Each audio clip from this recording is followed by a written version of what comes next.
Hi folks, welcome back to Recycle Model Railways. I'm Paul. So, as you've seen by the photograph, something went very wrong. Maybe I should listen to my own advice. Let's get into it.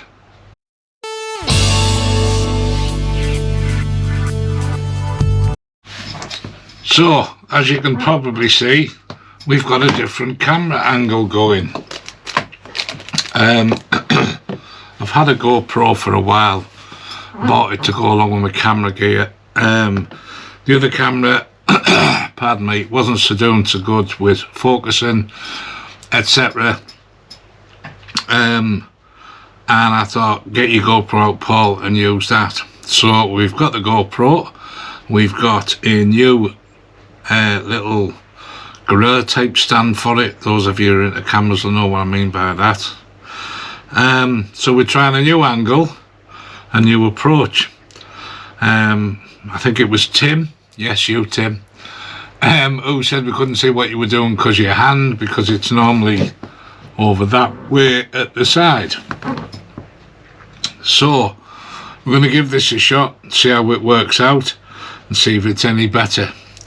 So what advice should I have taken that I gave everybody else? You remember when I was talking about this project? This is the low loader that we're going to mount this fella on right here. So in my last video I mentioned about having to change the wheels because the wheels were plastic and they were crap. And I'm pretty sure I said or mentioned that the bogies were slightly bent. And I'd said, don't try and straighten them without applying heat because they're quite brittle. And this numbnut here did exactly what he told you not to do.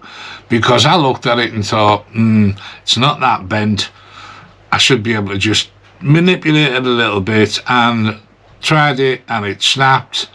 And then I tried another one and it snapped, and in the finish I just had a tantrum and threw everything out of the pram and gave up. So there you go.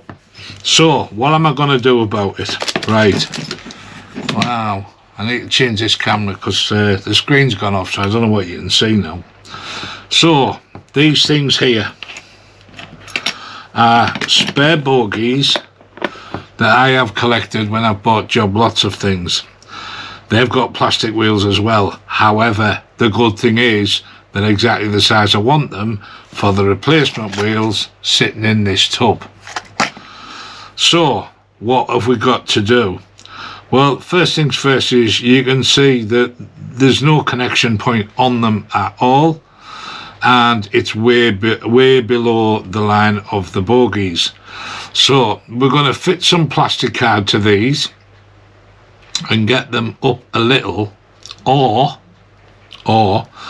this box it's sitting on here is a full box of black countersunk bolts, nuts, washers, ranging from M2 to M5, I think, if I remember rightly. Yes, in various lengths. So what I could do is drill a hole through the centre,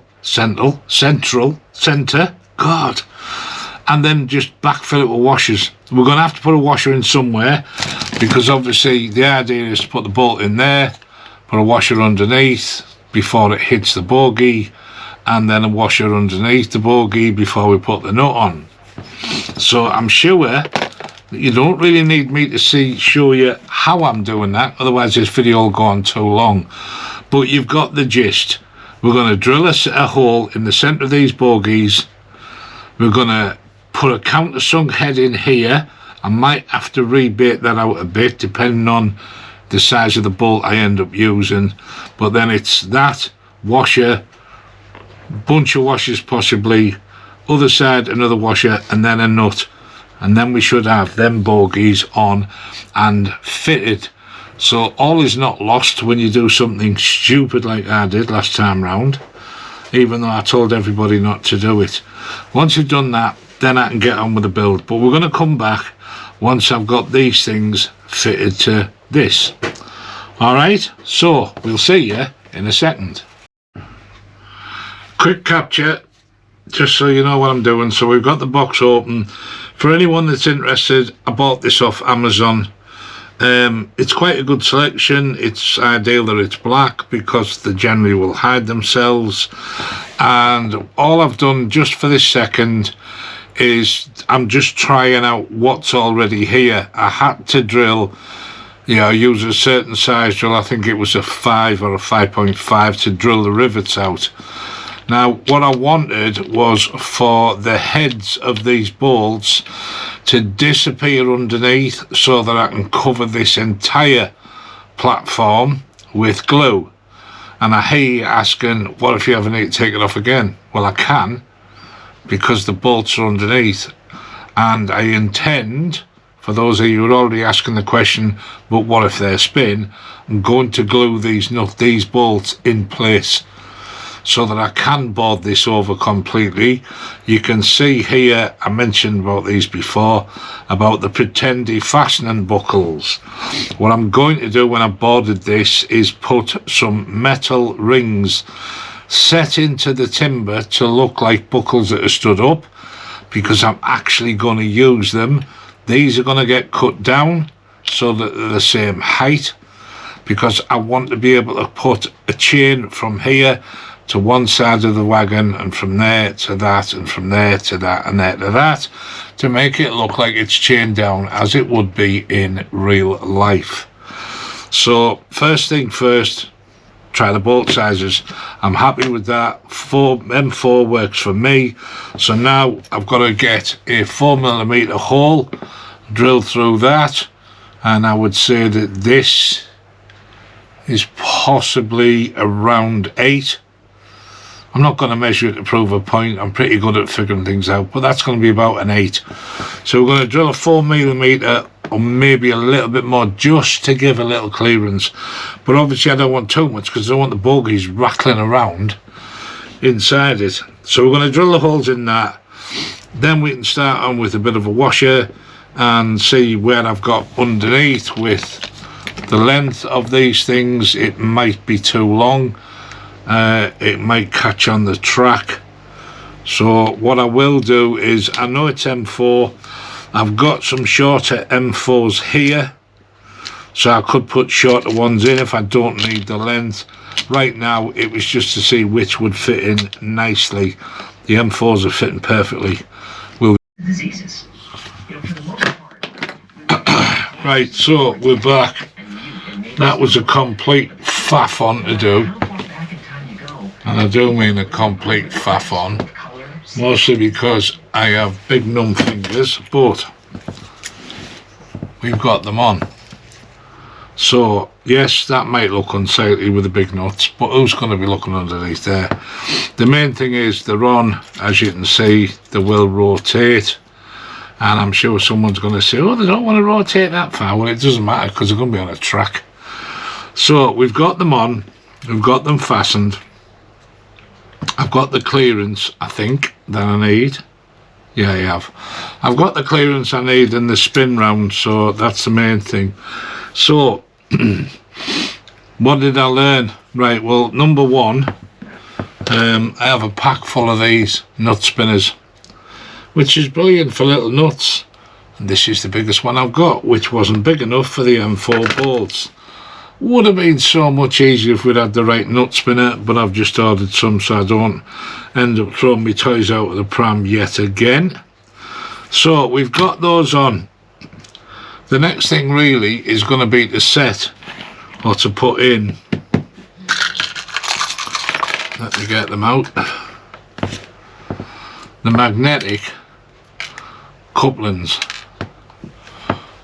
These things, we've got to get them in. Now you can see there's nothing on there. There was nothing on these bogies to help me to fasten to.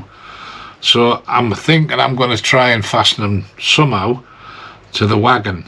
But I'll have to get my pocket gauge out, to see where it sits, and then figure it out from there. So that's kind of it. I'm going to keep this a very short video because at the end of the day, I haven't put one out last weekend, and there's too much more to do with this to drag this video on and on. So if you've broken your bogies, your metal triangle bogies, it's not the end of the world. find some plastic replacements, get on eBay, buy yourself a little box of them bolts that I mentioned, the little countersinks, M2, 3, 4 and 5. These are M4s on here. As you can see, I can't change the wheels.